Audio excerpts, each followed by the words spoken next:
I got a new light and I don't know how I feel about it. Does my face look like a giant whiteboard to you? Because it looks like that to me. I think it makes me look like High Five Ghost from regular show. In fact, if you put my face to the side just as bright as it is right now, I could act as a secondary light. This is me being a light. Is that even a circle? I'm a bad ring light. Hey, what's up, you guys? Welcome back. It's Friday at 3, so you know what that means. It's part 2 to how my mom got arrested, okay? Last Friday, I believe we left off with my mom getting shoved into the police car. Now, when she got shoved into the police car, everything happened really fast, okay? My whole life, I've been dealing with this woman, right? Then out of nowhere, all of a sudden, she's in a police car, she's backed out of the driveway, driven out of sight, gone. Just 17 years of this, over like that. What do we do now? Dad, I'm looking at you. What happens now? They just took my mom. I've been wanting that to happen. Don't get me wrong, I've been wanting that to happen, but now that it's happened, well, I didn't think we'd get this far. And he's like, well, we have a court hearing probably next week, and we'll deal with it then. We end up going to our lawyer on Monday to explain everything that happened that Friday night, because it was over the weekend, so we had to wait. He was a really great dude. This guy was originally my mother's lawyer back when she punched a kid at a public pool in like 2000. Yeah, he was her lawyer and he got her out of that. I think they ended up, what is that court word for we're shoving this under the rug and we're not going to look at it ever again? She got that. Like, she didn't get any trouble at all. And she actually went on to be a babysitter. Yeah, like, she punched a kid at a public pool, and then once I was 3 or 4, she's like, let me babysit some of your preschool mates for extra cash. Yeah, because you totally have the qualifications for that. A whole ass drop misdemeanor. My mom was so mean to those kids too. There was a neurodivergent kid, Matthew, that she would babysit, and she would get so mad at him for being autistic, and she would make him go sit at the kitchen table and do one of my workbooks the entire time he was there, sometimes for hours. He would be sitting at the kitchen table doing this workbook for 3 or 4 hours, and I wasn't allowed to talk to him or look at him. I could only go play with the other kids. I don't have words. And then his mom would come over, and my mom would talk to him sweet as pie. And the little boy, I know he would try to tell his mom, like, Linda's mean, don't take me to her. And his mom just thought he was dramatic because he was autistic and didn't get along with anybody. That's because a lot of people don't have patience for neurodivergent kids. I was one too. I live with her, so I didn't dare show any signs or symptoms. Like, I wasn't gonna stim in front of her. Are you kidding me? I can remember the time where I went like this out of excitement and my mom grabbed my arm and pulled it down and said, you don't do that. That's what R words do. And that's the first time I heard what the R word was. If you're sitting there wondering what is the R word, you're probably too young to know. But for those of you that are curious, it is a word that is often used to insult people with intellectual disabilities, okay? That's the R word. It is a slur. We don't call people that word. My dad and I, we're still standing out there on the front porch. Like, the cops, they put her in the car. They said, all right, we've done all we got to do. There'll be a court hearing. You guys will hear about it. We'll give you a call. I imagine they told us to go get with our lawyer. Like, I'm pretty sure that's how it all works. Like, you just go get with your lawyer, because there was gonna be a hearing. Like, my mom was not gonna just take those charges lying down. She was gonna fight him. So I was gonna have to go on the stand at 17 and testify against my own mother for attacking my dad and then coming at me. Can you imagine going through that at 17 at the start of your senior year? I literally just had regionals that weekend. I was running regionals at cross country. Thank God I didn't make it to state senior year. I know that sounds horrible. Thank God I didn't make it to state, because can you imagine me having to testify against my mom on Tuesday and then go to state on Saturday? My coach would have expected a normal performance too. Like, yeah, I know your mom just got arrested, but we really want to win, since I'm living vicariously through y'all because I didn't go to the Olympics. Thank God though, I didn't make it that year. So I just look at my dad and I'm like, Dad, what happens now? Because I know they said, go talk to our lawyer and we'll get a call. What are we gonna do? He explained to me, on Monday, we're just gonna have a normal weekend. And then on Monday, we're gonna go talk to our lawyer that we stole from your mom, that we've been using to file this whole divorce. He's gonna be the one that represents us. And your mom's gonna have to pay for someone else or get a public defender. The whole weekend goes pretty normal, okay? Me and my dad, I forget what we did. I think we just watched a bunch of our favorite shows and just enjoyed the fact that mom was gone. Like, we celebrated that, okay? We went out and we had a great Halloween feast at Applebee's and we celebrated the fact that she was gone. We ended up having to take my mom some clean underwear because they only let them have white undergarments and it has to be brand new. I guess just for cleanliness reasons, or maybe so you can't sneak stuff in there. So it has to be brand new in the package. So we did end up taking my mom some stuff. We didn't leave her hanging there. She did try to cry and get us to pay the bond. Why would we pay $500 to get you out when we're the ones that put you there? And none of her friends would pay it either. Like, literally, it's Friday night. You'll get out Monday. Just deal with it. It's a weekend. So she ends up having to sit in there and wait, and my mom has told me that it was horrible and she hated it, which I don't think anybody enjoys sitting in jail. But you had that coming, okay? Because you should have been in there in 2004, you should have been in there again in 2007, you definitely should have been in there in 2012 when you did this to me. But no, they sent my dad away. It's totally the man that forced you to do that to your kid. Yeah, that makes sense. No, we're not bailing you out. You sit there. And she did. She gets out on Monday. I think she goes to stay with a friend named Jen. Jen will kind of come up later on, okay? Because like when my mom came to get her stuff after the divorce, Jen was there. Jen was just her coworker who was like 20 years younger than her. My mom would say she wished Jen was her daughter, and Jen was her new daughter now and better than I ever was, which like, good luck, Jen. Because I'm pretty sure Jen didn't let my mom stay there for longer than a week, so she learned real quick what my mom was like. What's my mom like? A giant horse pill shoved down your throat without any liquids, okay? I think I went to school like normal on Monday. Why are there particles everywhere? The light is so good you can see all the hair. I have cats, okay? We have 5 cats and a dog. Deal with it. That Monday, I go to school like normal. That Tuesday, I didn't have to go to school. I got to miss school all day because I got to go on Judge Judy, y'all. No, I didn't. Not actually. Although that would have been great because then Judge Judy the show would have paid for everything, and I could have been on TV and while my mom got embarrassed but you can't have everything. We go into the courtroom on Tuesday, and I don't know if you've ever been in a courtroom before, but there's like a hallway outside of the actual room because like there's other shit in the court building where people have to be. So we're out in the hallway waiting for our turn, and there's all kinds of benches you could sit at. Me and my dad sit at one. My mom is not there yet, okay? But she shows up with Jen. Tell me why, out of all the benches she could have picked, she picks the one right next to my dad. You're just trying to cause problems, Linda. We just ignore her the whole time. She's like looking at us, giving us smirks, but we just ignore her the whole time. Finally, it's our turn. We go in there. Santa Claus is in there. Surprise! Anyone of the public is allowed to walk into the courtroom and sit in the stands and watch all the hearings for the day. My whole childhood trauma that has finally come to a fruition is right here to be played out like a theater program for the public. That's what it felt like. Like I was on stage at the theater, and my character was this misfortunate youth with a psycho mom. But Santa Claus was there. This man was just dressed up as Santa Claus, and we would see him up and down Main Street randomly, even in like July. Like when it's not Christmas, this guy is dressed up as Santa Claus, drunk, walking up and down the street. And now this guy that I've just kind of joked about haphazardly the past few years, anytime we come into town, is in this courtroom watching me. That guy was probably like just misfortune and homeless, and like he would go in there because it's warm. I get it, but it was just kind of weird to walk in and Santa Claus is here to... Do you got a gift at least? We sit down, and then my mom comes in and she sits down, and I think the judge just started by announcing everything, like our names, like it was like Linda versus Harold, or Linda versus the state of Ohio, or no, it was like Linda versus the state of Ohio plus Harold. It was something like that. and like the judge is just introducing all that. I think he ends up asking us if we have representation, because I think my dad went up there first, and they make him say I do and all that. My mom doesn't have representation, so they have to pull someone, any lawyer that's in the courtroom from somewhere else to be her public defender. So all my mom has is a public defender at her side. Okay, and we've got the best of the best because we stole it from her. My dad goes up on the stand first. I kind of need to set the scene. So like the judge is like where you guys are, okay? You guys are the judge, you're at one end of the room, and then my dad was standing on this side, okay, the defendant. Or no, he's not the defendant, he's the plaintiff. My dad's the plaintiff, the one that did no wrong, he was wronged. He's the plaintiff.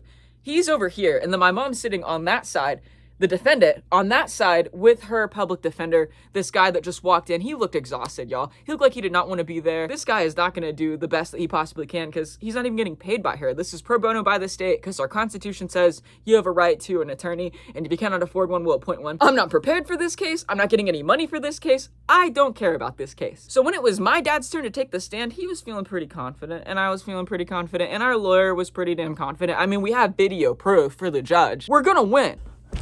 Hey, sorry guys, it's a little bit later. My roommate's mom came home because she's staying here. You know the deal. By the way, that cone is Jeffrey. If you haven't met him, now you have. I'm back though for the rest of the story. Short intermission. You know how it is. It's the same day. I even put on my shirt back on just so it would stay nice for the video continuity. I'm out of breath from that jump, man. So my dad is called up to take the stand first. The first thing they ask him is what happened.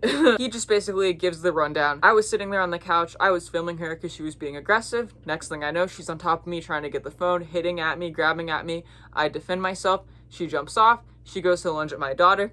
I get up and grab her, pull her down away from my daughter to protect her. Self-defense, guys. There's a lot of people in my comments saying, oh, you lied under oath. No, I did not. Okay? No, I did not. When my dad threw her down to the ground, at the time, I didn't know his true intent was that he threw her down. I thought that he slipped. Now, I'm 17. I'm not dumb. It did kind of... There's a dog coming.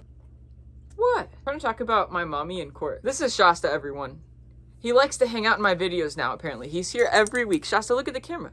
Like this way. Oh my lord. I'm being a stage mom. Come here. Come here, buddy. Get me some clout because you're a cute husky. No, nobody can see you if you sit there. You gotta stand up. You gotta stand up so they can see you or it doesn't work. Look here, quick. Yeah, good boy. Come here. Come see here. What about like this? Do you like the camera like this? Ta-da! This is my dog right now. Show them how you do spins. Spin! Spin! Good boy! Yeah, Shasta! Yeah, good boy.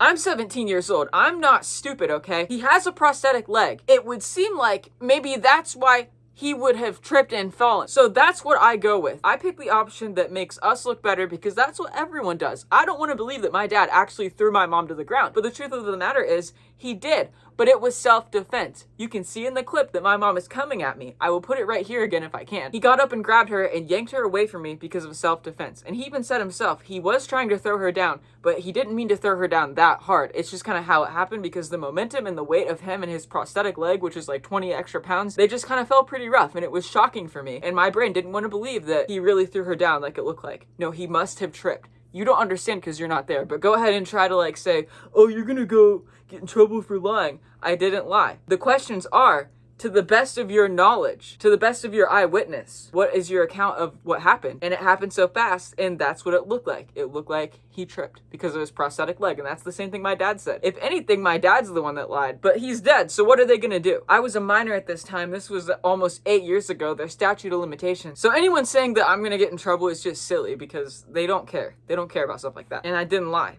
and I was a minor.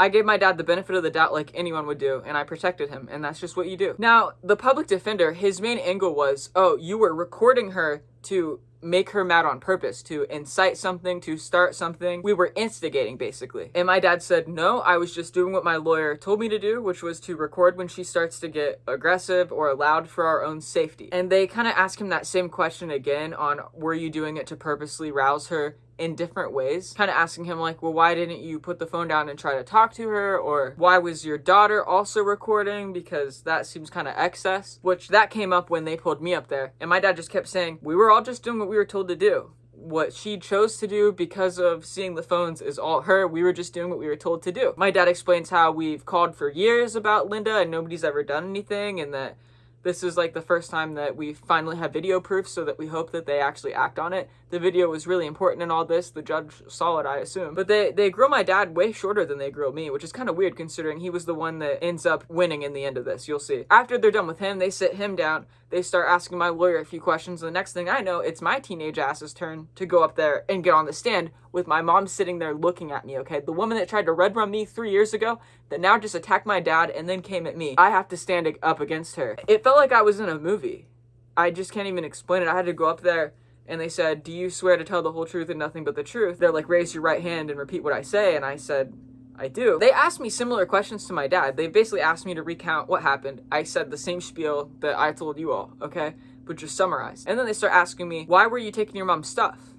And I said, well, that wasn't my mom's stuff, that's our shared stuff. And I was taking it because we were moving. And I knew my dad wouldn't be able to replace it. And I didn't think my mom would care because she has the money to replace that stuff. Then they asked me, well, why didn't you just ask her first? Why did you try to sneak it past her? And I said, well, I didn't feel safe doing that because of how she is. She wasn't supposed to see me sneaking past. Why did you start recording? Why didn't you go put the stuff back when you saw her getting riled up? She's your mom, you should listen to her kind of stuff. Why were you standing there recording? Are you sure you're not instigating? Because it seems like you were instigating. And he's literally trying to like rile me up and admit that I was doing it to purposely trigger my mom. And again, I say, no, I was not recording her to instigate. I was recording for my safety as I was directed by our lawyer and my own dad. And that's when he goes a step further, guys. Did your dad tell you to film her a lot just to make her mad and get a reaction so you guys could get her in trouble? And guys, it is not on me and my dad the reaction that my mom has to having a phone in her face. Obviously, it's not good to have a phone in your face, but the point is, when we pull that phone out, she should immediately shut down if she doesn't want to be embarrassed, and usually that's what she does. If we want her to finally stop calling us insults, telling us, I wish you were dead, telling me that I'm a homewrecker, or that she wished anybody else was her kid but me, and all these awful things to get her to leave the room and shut the fuck up. You pull out the phone, you start recording, and usually that works, but today she just snapped, and she lunged at my dad, and then at me, as you all saw. I can't control her. That was was her choice to do that. She could have walked away like normal. She chose to fight and embarrass herself and therefore give us the proof that we needed, the evidence, so that Fairfield County Police Department finally has to act and do something. Oh my God, you guys have to get off your butts and do something other than drink coffee and go to Donut World. The whole time my mom is doing this.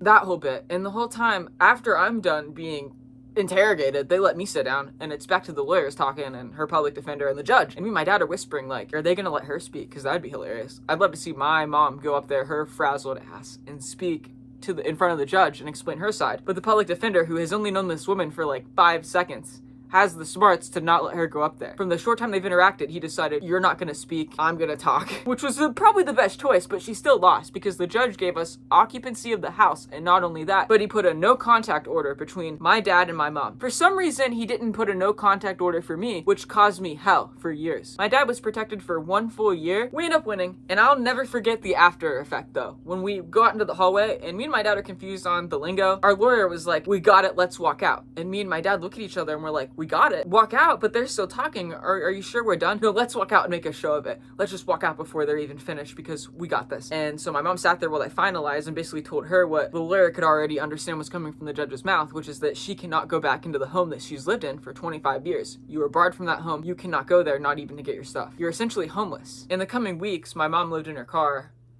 I think she tried to stay at friends' houses periodically, maybe in motels, hotels. She got some apartments randomly throughout there, but she lived in her car for a little bit, and she broke the no contact order. But we won, and I remember when we sat down at that table, and the lawyer explained to us that we won. Me and my dad just started cheering, and we said woo, and we went and got McDonald's. I stayed home, and my mom didn't come home. I supported my dad in this, maybe gave him that last push to do it, to file, and here we are. And now my mom's gonna fight us for everything we have. She wants half of it. To give her half the house, he would have to sell. What are we gonna do?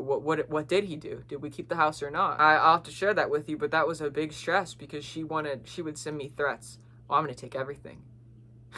This is the biggest mistake you guys ever made. I'm gonna take everything. She's like, I'm gonna drag it on for years. He'll be dead before it's even over. You made the biggest mistake of your life. And I would just get these texts.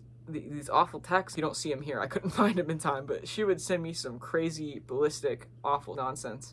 But what can you expect from a woman that after my dad passed away, she messaged me and said that she was glad and that she kind of hoped that it was because of her, because he had his brain aneurysm the same day she got married to my dad's best friend of 20 years. Because my life's a sitcom. And that's a story for another time. As I always say on this channel, I'll see you guys next Friday at 3 or Saturday at 7, because that happened. You know, maybe I'll have problems again. Saturday at 7 was kind of lit. Or no, it wasn't Saturday at 7. It was Saturday at noon. I kind of like Saturday at noon. Do you guys want me to start posting Saturday at noon, or do you like Friday at 3? Because Saturday at noon kind of hit. I like that. Anyways, I'll see you guys next week at 3 or at noon. I don't know, whatever, bye!